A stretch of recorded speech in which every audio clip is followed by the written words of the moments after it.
Well, thank you very much. It's an honor to have President Zelensky of Ukraine, and we've been working very hard, very close. So we've actually known each other for a long time. We've been dealing with each other for a long time, and very well.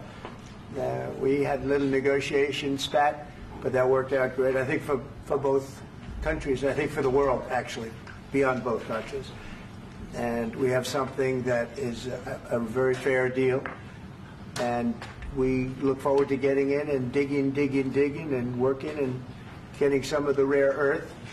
But it means we're going to be inside, and it's a big commitment from the United States, and we appreciate working with you very much.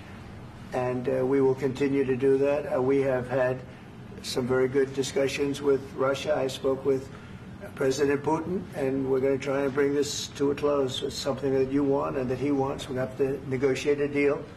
But we've started the confines of a deal, and I think something can happen. The big thing is the number of soldiers, mostly at this point, but soldiers being killed. You're losing thousands of soldiers. So on both sides, we're losing a lot of soldiers, and we want to see it stop. And we want to see the money get put to different kinds of use, like rebuilding. And we're going to be working very hard. But we've had a lot of very good conversations. I will say until we came along, the Biden administration didn't speak to Russia whatsoever. They didn't speak to anybody. They just allowed this to continue. And I will say that, I'll say in front of you, you've heard me say it 1,000 times, if I were president, this war would have never happened. We would have had a deal negotiated for you without having to go through what you've gone through. But your soldiers have been unbelievably brave. We've given them great equipment, but somebody has to use the equipment. They've been unbelievably brave, and we give them great credit. This was supposed to be over very quickly, and here we are 3 years later. So I give tremendous credit to your generals and your soldiers and yourself in the sense that it's been very hard fighting, very tough fighting. They're great fighters. And you have to be very proud of them from that standpoint. But now we want to get it over with. It's enough, right? We want to get it over with. So it's an honor to have you here. Thank you very much for coming. We're going to sign the agreement at the conference in the East Room in a little while, right after lunch.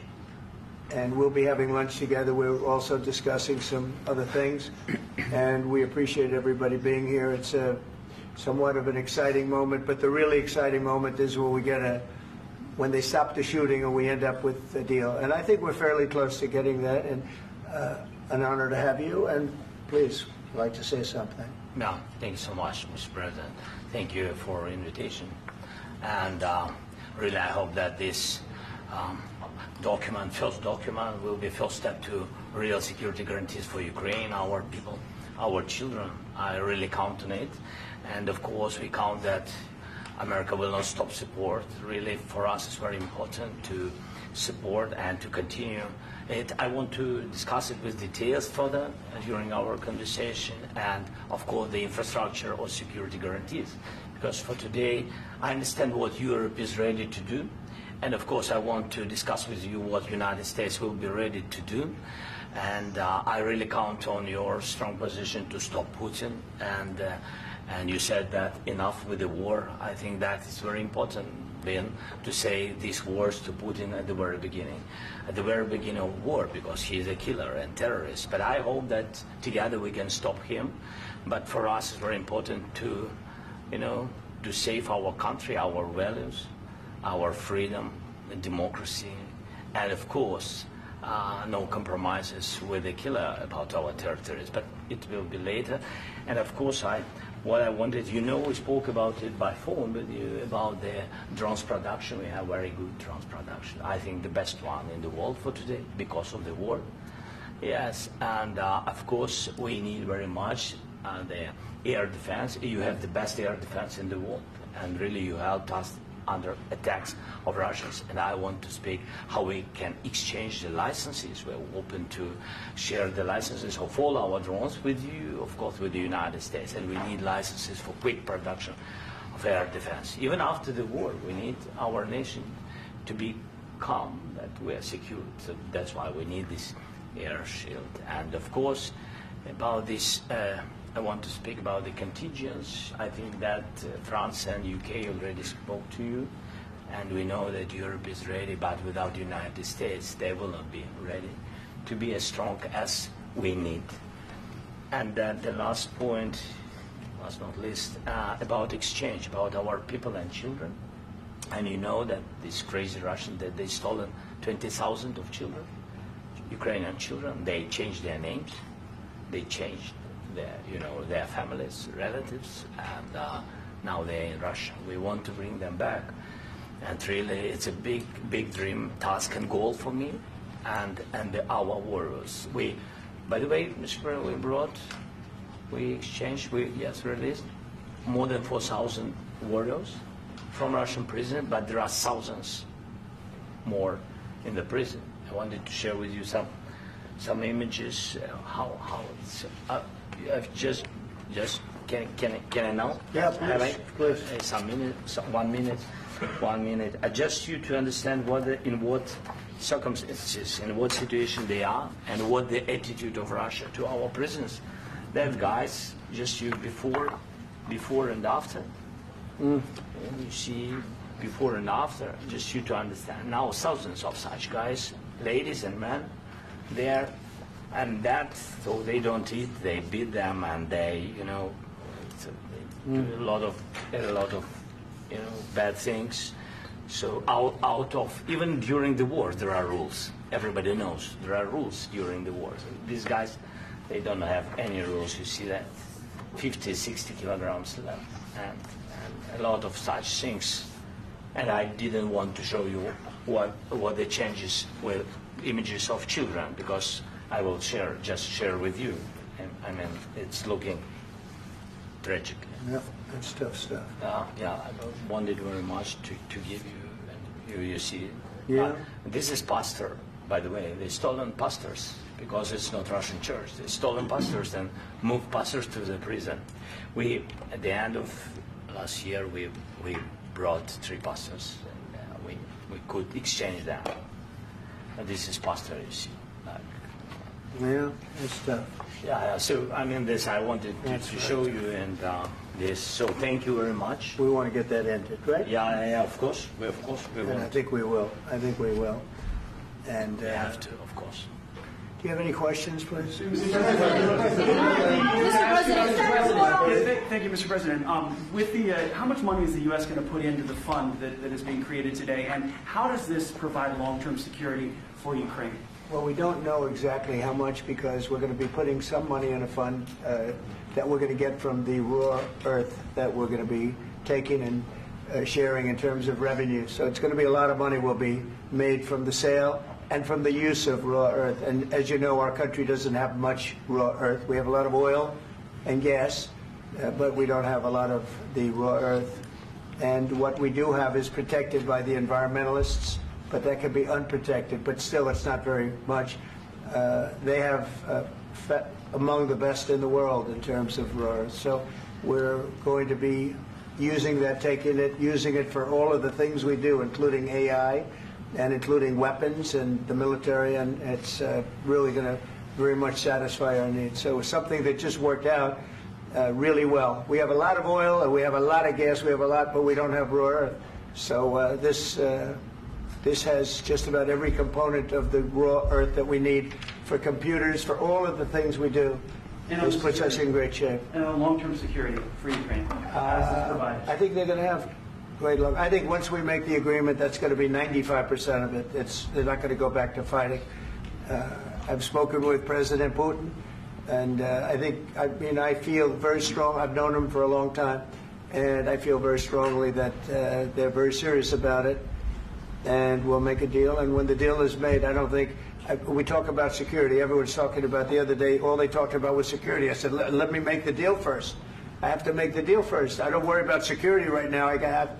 We have to have a deal, because right now, last week, 2,000 soldiers died on both sides. 2,000, and they're losing 1,000, 2,000, 3,000 a week. So as we sit here and we talk, people are getting shot and dying on the battlefield. And, you know, they're not American soldiers, but they're Russian soldiers and they're Ukrainian soldiers, and we want to be able to stop it.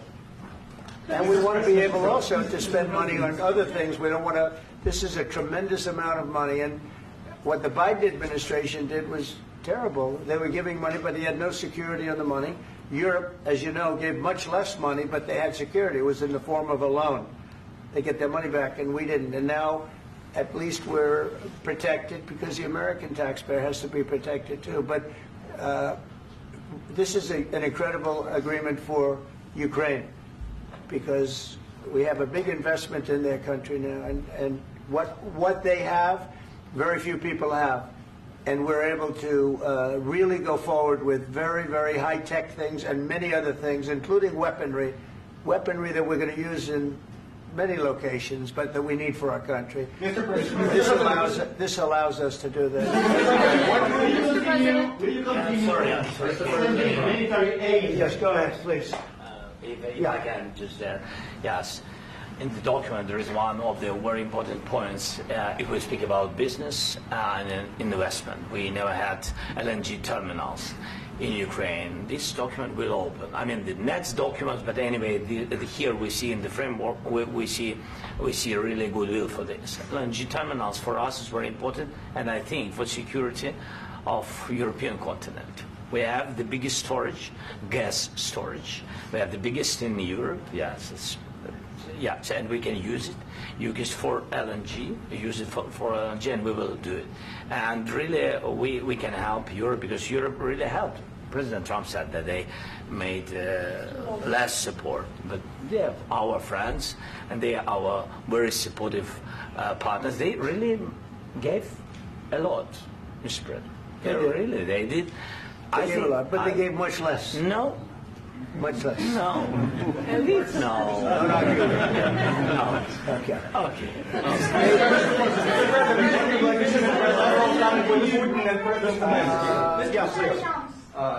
Mr. President Trump, you have repeatedly called the deal with Ukraine as a historical one. And as a President of the United States, you make historical decisions in other issues which affect America and other world.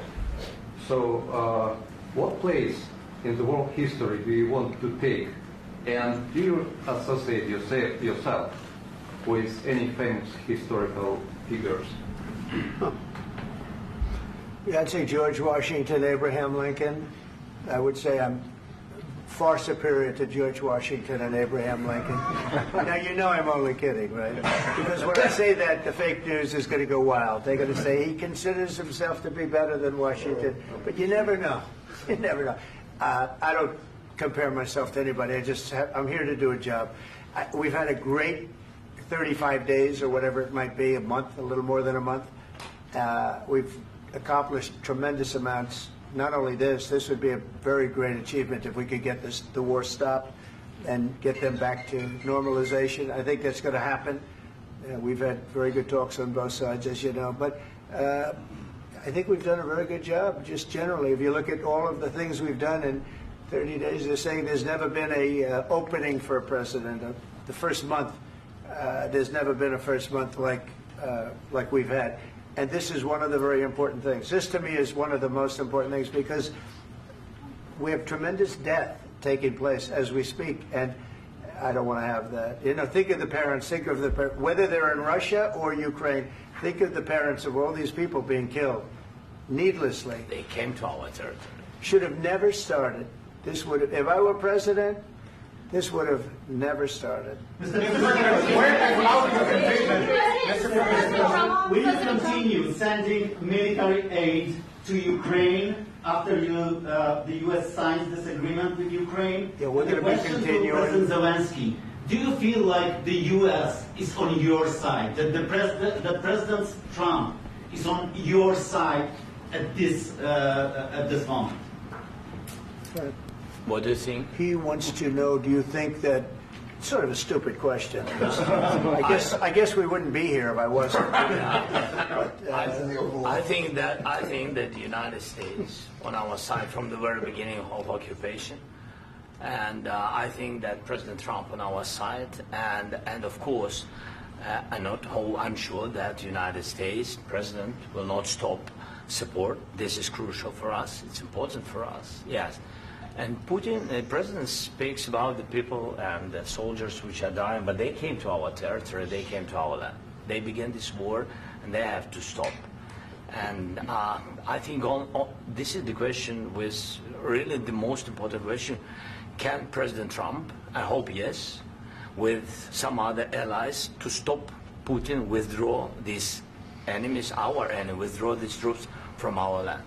And I think that you asked about the history, I think that if President, or when, he will stop Putin, if President Trump will bring peace to our country, I think he will be on this wall.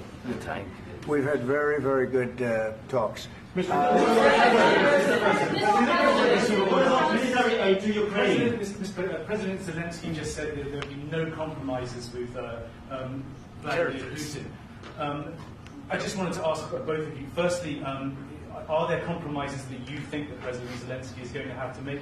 And President Zelensky, is there anything that you might be thinking that you may be able to offer or bring to the table, for example, elections? Thank you.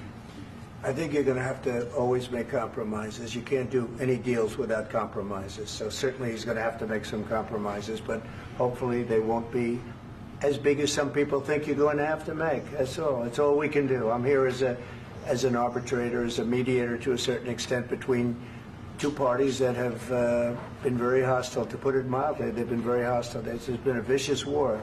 There's been a vicious war. You know, it's a very level battlefield, and those bullets go out, and as I've said many times, we were talking about it with Pete, many times the only thing stopping those bullets is a human body. And in the case we're talking about, generally young human bodies are stopping a lot of bullets. It's dead level. That's why it's great farmland. It's great land. It's great farmland, but there's very little protection against the bullets that are being, and other things that are being shot. So all I can do is see if I can get everybody at the table and get an agreement. I think we're going to end up with an agreement. Otherwise, I wouldn't probably be even here today. Mr. President, I've got two questions for you. You think ultimately your legacy will be the peacemaker and not the president that led this country into another war and ended foreign wars? And I've got a question. I hope it will. I mean, I hope I'm going to be remembered as a peacemaker. This would be a great thing if we could do this. I'm doing this to save lives more than anything else. Second is to save a lot of money, but I consider that to be far less important. So I hope I'm going to, thank you, Brian, for that question. It was a nice question. I hope I'll be known and recognized as a peacemaker. This would be a great thing to solve. This is a very dangerous situation. You know, this could lead to a third world war. This was headed in the wrong direction. If this election were lost, if we didn't win this election, and we won it by a lot, that was a mandate. We won every swing state. We won the popular vote by millions and millions of votes. We won everything. The districts, you look at the areas of red, take a look at a map. This was a big mandate, and this was one of the things. I said, we're going to get this thing settled. If we didn't win, I think this could have very well ended up in a third world war, and that would not have been a good situation. What was your second question? And my second question for President Zelensky. Why don't you wear a suit? You're at the highest, why don't you wear a suit? You're at the highest level in this country's office, and you refuse to wear a suit. Just want to see if do you own a suit? Yeah, problems. A lot of Americans have problems with you not respecting the dignity of this office. I will wear a costume after this war will finish. Okay. Yes, maybe one. Maybe something like this. Something like yours. Yes. That'd be great. Maybe something better. I don't know. We will see. Maybe something cheaper than. Yeah. Thank you. Thank you. President Trump. Thank you, President Trump. You said yesterday that you have. Are you going to send more arms to Ukraine in case there's no peace? Yeah, we're going to have arms to Ukraine, yeah, sure. Hopefully I won't have to send very much, because hopefully we're going to have it finished. We're looking forward to finishing this quickly. We're not looking forward to sending a lot of arms. We're looking forward to getting the war finished so we can do other things. But we very much appreciate the agreement, because we needed what they had, and we're treating, our country is now treated fairly. Biden didn't do that. He didn't know what the hell he was doing. This should have never happened. This should have never started. But you know, sure, the answer is yes, but hopefully we won't have to send much because I'm looking forward to getting it done quickly, very quickly. Does that mean you'll provide security guarantees, Mr. President? I don't want to talk about security yet because I want to get the deal done. You know, you fall into the same trap like everybody else. A million times you say it over and over. I want to get the deal done. Security is so easy. That's about 2% of the problem. I'm not worried about security. I'm worried about getting the deal done. The security is the easy part. Security is very nice. Everybody stops shooting. And now will Europe put people there? I know France is going to. I know the UK is going to. I know other countries are going to, and they happen to be right next door. We haven't committed, but we could conceivably. You know, we have security in a different form. We'll have workers there digging, taking the raw earth so that we can create a lot of great product in this country.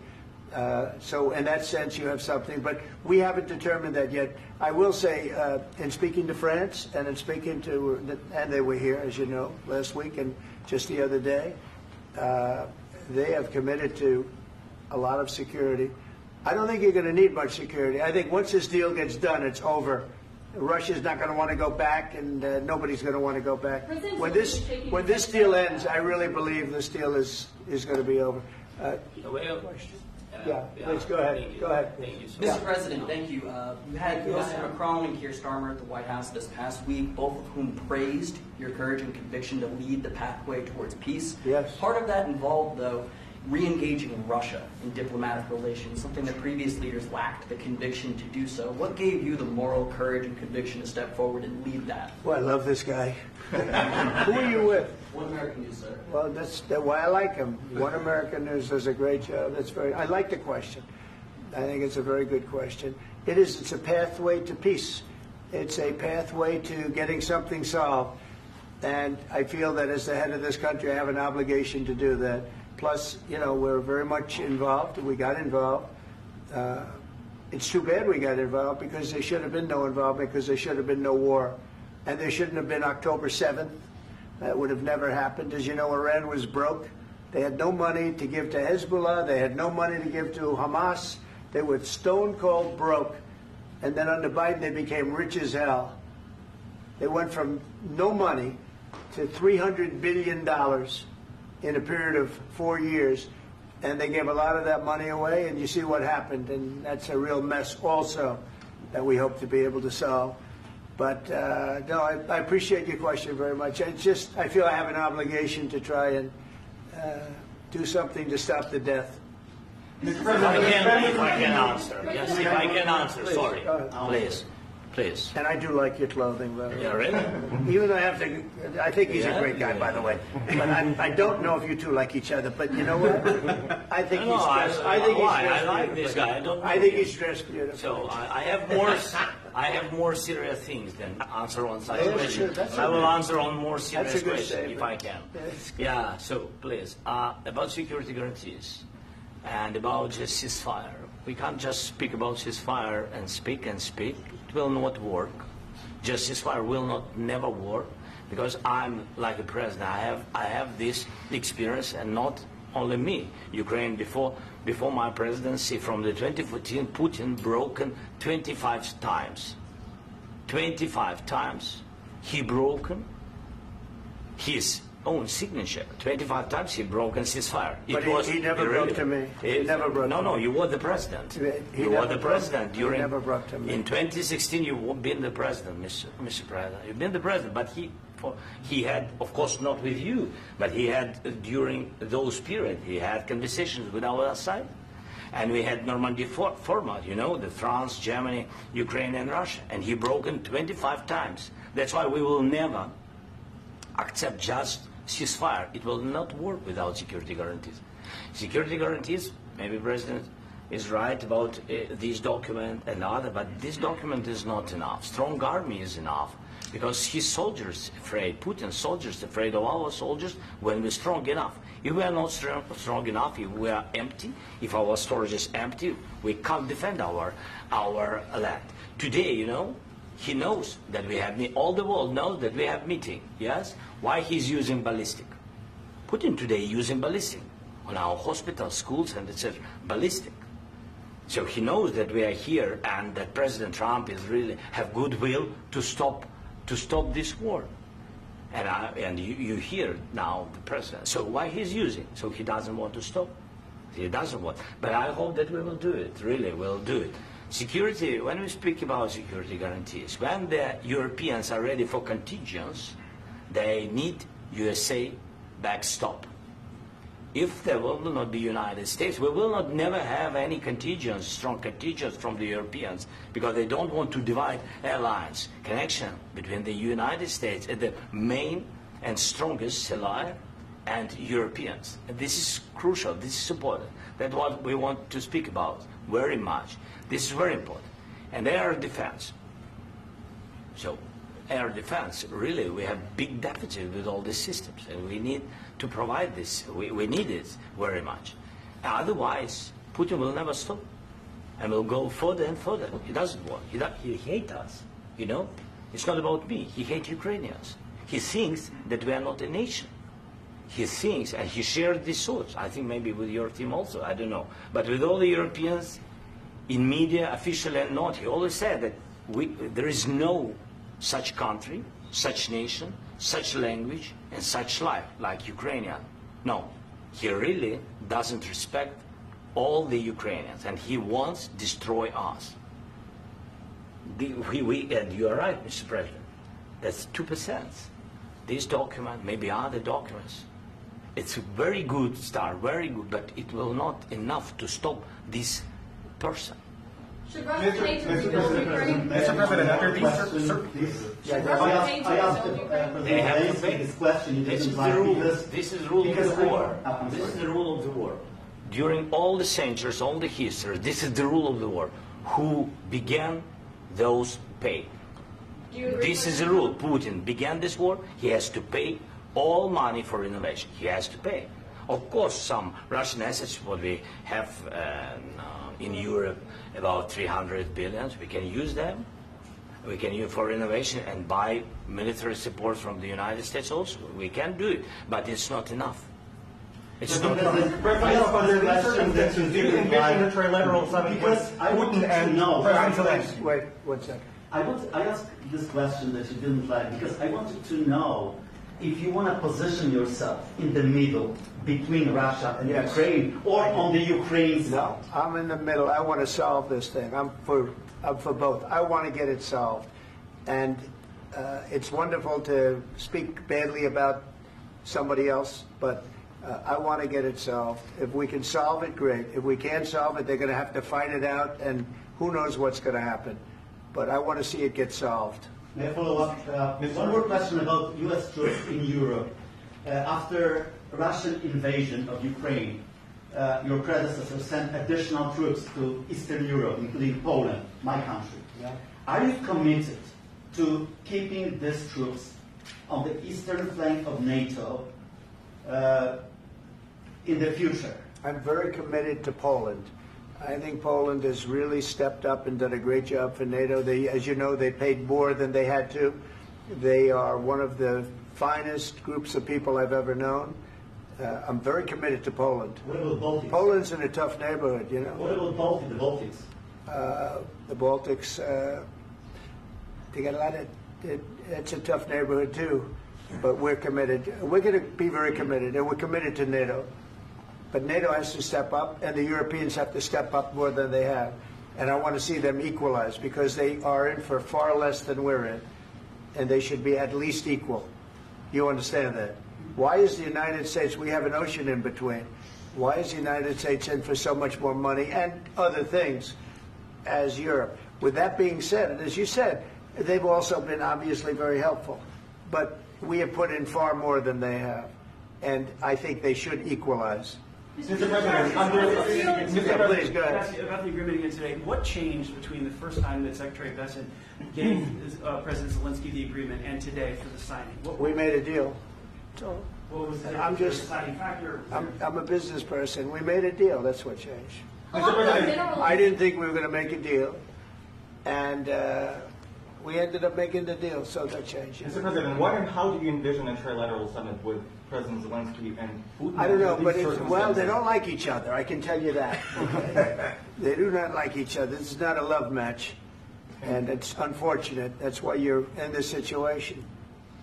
The United States should not have allowed this to happen. Okay? The United States, run by a man that didn't know much. I'm going to be very nice.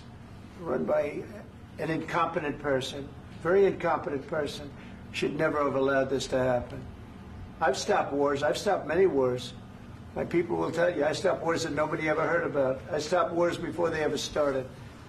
You can look at some of, I could give you a lot of nations that would tell you right now they were probably going to war. I could tell you right now there's a nation thinking about going to war on something that nobody in this room has ever even heard about. Two smaller nations, but big, still big. And I think I've stopped it. But this should have never happened. Mr. President, Sorry, just a second. About any negotiations. First of all, I want really to tell you, and I think that everybody understands that Ukraine, more than Ukrainians, nobody wants to stop this war.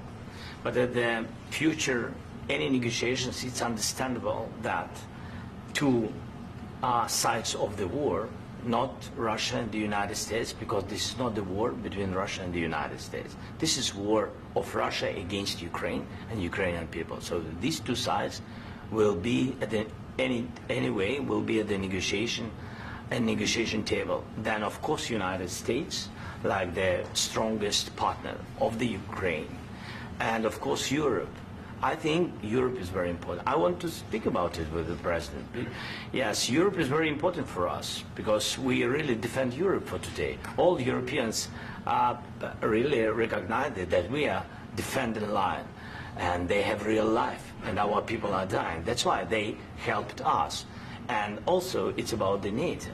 Yes, between, like the President said, you have big, nice ocean. Yes, between us. But if we will not stay, Russia will go further to Baltics and to Poland, by the way. But first to the Baltics. It's understandable for them because they've been in the USSR. You know, they've been one of the republics of the USSR, and Putin wants to bring them back to his empire. It's a fact. And when he will go there, if we will not stay, you will fight. Your American soldiers, it doesn't matter, do you have ocean or not, your soldiers will fight. Mr. President, would you be willing to visit Ukraine, maybe Kiev or Odessa, which is known to be a third year of the Black Sea? It was my question. I'm sorry. I don't want to talk about Odessa now. Let's not talk about Odessa. I want to talk about making a deal, getting peace. We don't have to talk about Odessa, but a lot of cities have been destroyed. A lot of cities that are not recognizable. There's not a building standing. No. And a lot of things Mr. President, you have to come and to look. No. We have very good cities. Yes, a lot of things have been destroyed, but mostly cities alive, and people work, and children go to school. Sometimes it's very difficult. Sometimes closer to front line, children have to go to underground schools or online, but we live. Ukraine is fighting, and Ukraine lives. This is very important. And maybe it's Putin is sharing this information that he destroyed us. You know, he lost 700,000 people, 700,000 soldiers. He lost everything.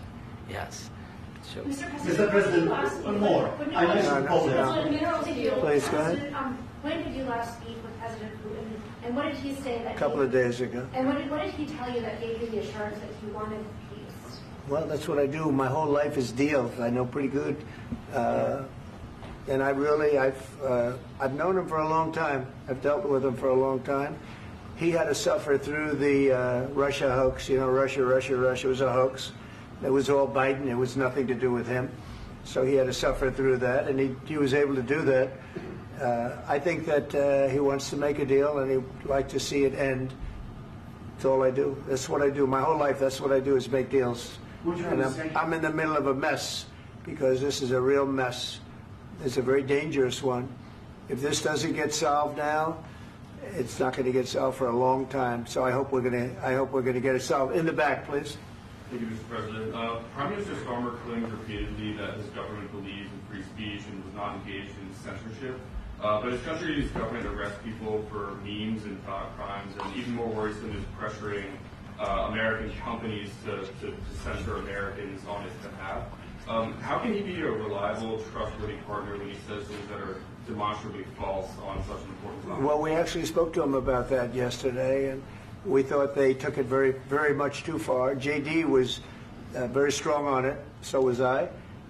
So was Marco. And we've been speaking to him about it. Marco, would you like to say something about that? We have concerns, obviously, with the conduct of various, particularly as it impacts Americans. And there's real concern that American speech, which is online, could fall into the hands of British or any country's jurisdiction. And so this is a point the Vice President made at Munich, and I think it's a very compelling one, that what unites us with Europe, as much as anything else, is these shared values, and one of them being free speech. And so if Americans are threatened by it, we're going to need to take action in that regard. Mr. President. It's actually a very important question. We spoke about this in detail with the Prime Minister, the Foreign Secretary, and others at lunch yesterday. And I know that Secretary of Commerce Lutnick followed up in private meetings last night. This is really important. We believe Americans have the right to speak their mind, even if we in this room disagree with them. They have the right to speak their mind in the public square, which is often online these days. And we're going to defend that right as it pertains to American companies and American citizens vigorously if we have to. I do think that under the President's leadership, we're going to find common ground with our friends in the UK on this question, but it remains to be seen. The principle that will guide us is we believe in free speech in this country, and we'll fight for it for American citizens. Mr. President, on the deal, is there any other oil and gas component to the deal? Is it all critical? A little bit. We'll see. On LNG? But we're not really looking for that so much. We got a lot. We have more than anybody in the world, by far. So no, we're not talking about it too much, but a little bit. I think it affects also, but for the most part, no. And sir, is there any agreement from Ukraine to purchase U.S. LNG as part of the deal, or is that on the table at all? No, we don't need that. Mr. President, I just wanted to ask you about, you just mentioned that you'd spoken to Vladimir Putin a couple of days ago. Just to be clear, that's a new call, not the one that you... I've spoken to him on numerous occasions. Okay. And how was the latest call? What did you discuss? How did it go? Are you serious with that question? I am. I'd love to know. It went well. I think we're going to have a deal. On the minerals deal, Mr. President, some of those minerals are in the east of Ukraine, not far from the front lines and in areas that Russia has occupied. Will you direct President Putin to withdraw his forces from those areas if there's U.S. interest? Well, we'll take a look at the time. We have a lot of area. It's a very big area we're talking about, so we'll take a look. I'll study that and I'll see. And who would protect those minerals if they are U.S. interests? Would that be Ukrainian forces? They'll be protected. The agreement will protect them. U.S. The agreement, yeah, we're signing an agreement. Right, but what if Russia tries to invade or there's Russian aggression in their spots? I just told you I don't think that's going to happen. And if that were going to happen, I wouldn't make a deal. If I thought that was going to happen, I wouldn't make a deal. Some people may wonder why. You know, you ought to focus on CNN on survival, not asking me these ridiculous questions. Focus on surviving, because CNN's got such low ratings. I don't think they're going to survive. Let's go. Since I already mentioned Poland. Poland was under Russian control for decades after the Second World War.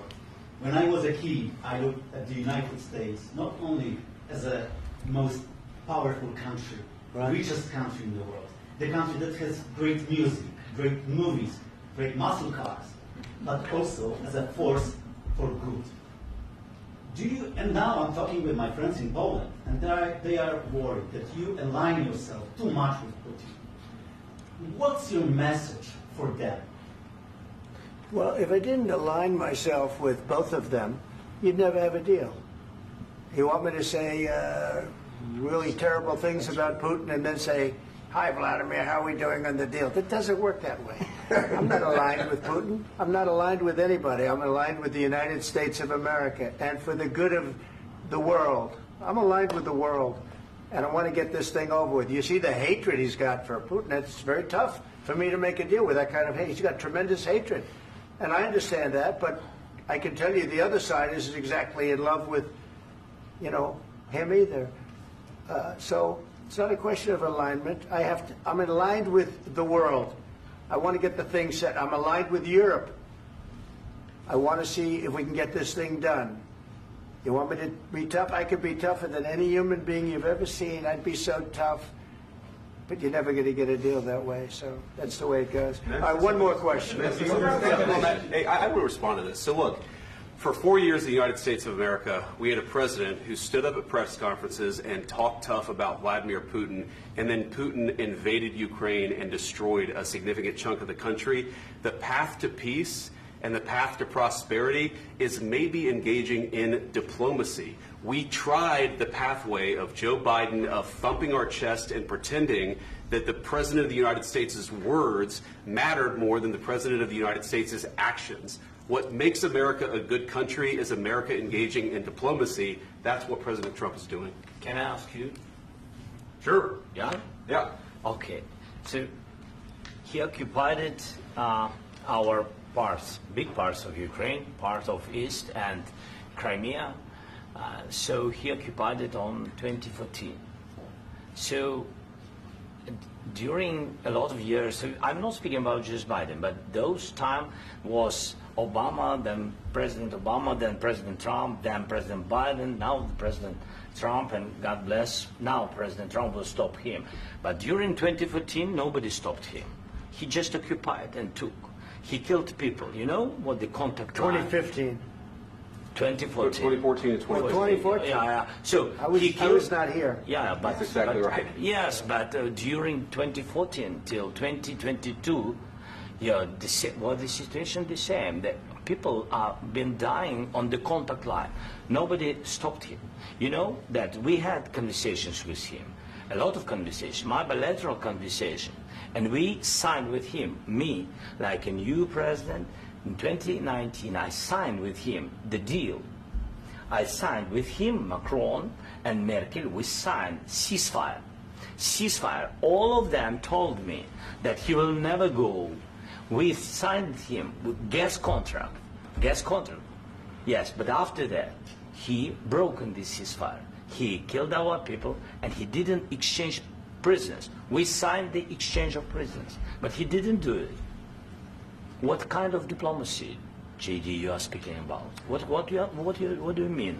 I'm talking about the kind of diplomacy that's going to end the destruction of your country. Yes, but if you Mr. President, with respect, I think it's disrespectful for you to come into the Oval Office and try to litigate this in front of the American media. Right now, you guys are going around and forcing conscripts to the front lines because you have manpower problems. You should be thanking the President for trying to bring an end to this conflict. Have you ever been to Ukraine that you say what problems we have? I have been to. I've actually watched and seen the stories, and I know what happens is you bring them on a propaganda tour, Mr. President. Do you disagree that you've had problems bringing people into your military? And do you think that it's respectful to come to the Oval Office of the United States of America and attack the administration that is trying to prevent the destruction of your country? A lot of questions. Let's start from the beginning. Sure. First of all, during the war, everybody has problems, even you, but you have nice ocean and don't feel now, but you will feel it in the future. God bless. You don't know that. God bless. God bless. You will not have war. Don't tell us what we're going to feel. We're trying to solve a problem. Don't tell us what we're going to feel. I'm not telling you. Because you're in no position to dictate that. That's exactly what you're doing. You're in no position to dictate what we're going to feel. We're going to feel very good. Feel influence. We're going to feel very good and very strong. You will feel influence. You're right now not in a very good position. You've allowed yourself to be in a very bad position, and he happens to be right about it. From the very beginning of the war. You're not in a good position. You don't have the cards right now. With us, you start having cards. Right now, you don't. You're playing cards. You're playing cards. You're gambling with the lives of millions of people. You're gambling with World War III. You're gambling with World War III. And what you're doing is very disrespectful to the country, this country. That's back to you. Far more than a lot of people said they should have. Have you said thank you once? This entire meeting? No, in this entire meeting, you said thank you. You went to Pennsylvania and campaigned for the opposition in October. Offer some words of appreciation for the United States of America and the president who's trying to save your country. Please, you think that if you will speak very loudly about the war, you He's can... not speaking loudly. He's not speaking loudly. Your country's in big trouble. Can I Wait a answer? minute. No, Can you've I done a lot answer? of talking. Your country is in big trouble. I know. You're not winning. I know. You're not winning this. You have a damn good chance of coming out okay because of us. Mr. President, we are staying in our country, staying strong from the very beginning of the war. We've been alone, and we are thankful. I said thanks You haven't in been this alone. cabinet. You and haven't not been only alone. in this We cabinet. gave you, through I this said stupid thank you. president, $350 billion.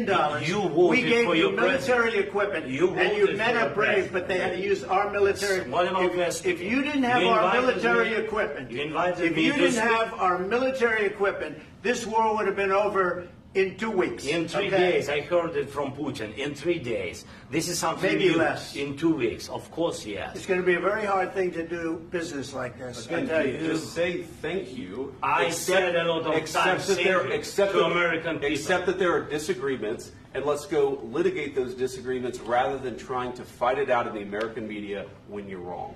We know that you're wrong. But you see, I think it's good for the American people to see what's going on. I understand, sir. I think it's I very understand. important. That's why I kept this going so long. You have to be thankful. You don't have the I'm cards. thankful. You're buried there. Your people are dying. tell you You're again, running I low know. on soldiers. Don't- Listen, don't please, you're running Mr. low on President. soldiers. It would be a damn good thing. Mr. And then President. then you tell us, I don't want a ceasefire. I don't want a ceasefire. I want to go, and I want this. Look, if you could get a ceasefire right now, I tell you, you take it so the bullets stop flying and your men stop getting killed. Of course, we want to stop the war. But you're I saying said- you don't want a ceasefire. But I said to you, I want a with ceasefire. guarantees. Because you'll get a ceasefire faster than an agreement. Ask our people about ceasefire, what they think. That wasn't It doesn't with matter me. for you what, That what wasn't is- with me. It That was wasn't with you. a guy named Biden, who was not a smart person. This That is was your- with, this that was is with your Obama. president. It was your president. Excuse me. That was with Obama, who gave you sheets, and I gave you javelins. Yes. I gave you the javelins to take out all those tanks. Obama gave you sheets. In fact, the statement is Obama gave sheets and Trump gave javelins. You got to be more thankful, because let me tell you, you don't have the cards. With us, you have the cards. But without us, you don't have any cards. One more question to